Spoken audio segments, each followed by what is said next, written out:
was probably about 9 or 10 when that person was taken out of my home. So they lived with me and then they were removed from the home, not for any reasons having to do with the molestation.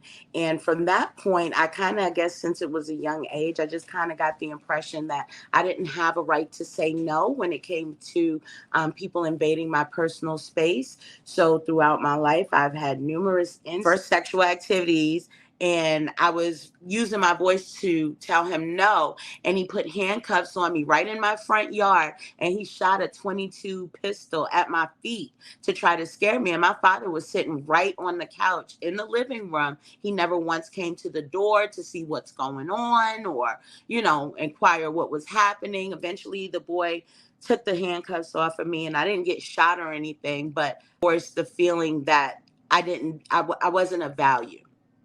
Nobody was interested in protecting me. And if I was going to be protected, I would have to protect myself. So you pretty much felt like an outcast. So,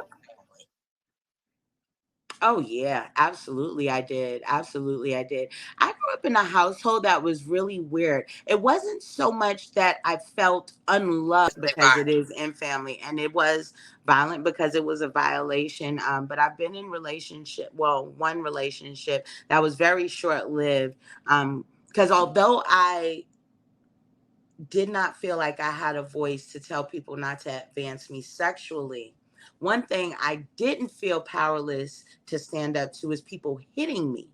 So I didn't view hitting and unwanted sexual advances as the same. It's a masking mechanism for the pain we're really feeling inside. You understand? So, yeah, that's really how I look at it. It just compounded my depression. But it was through that experience, losing my daughter, that I was able to get my first opportunity to have therapy. Okay. And that's how I say, even though I lost my baby, I always say my baby was born with a broken. Got this kid, you gotta, I motivate myself. I get up and then I'll crash because I really didn't have the skills or the education to know what I was doing. I was just kept by God and faking it till I'm making it and just making it happen, figuring it out as I went along, you know? I relationships was just not something, it's something that just kind of, I don't know. I never sought out a relationship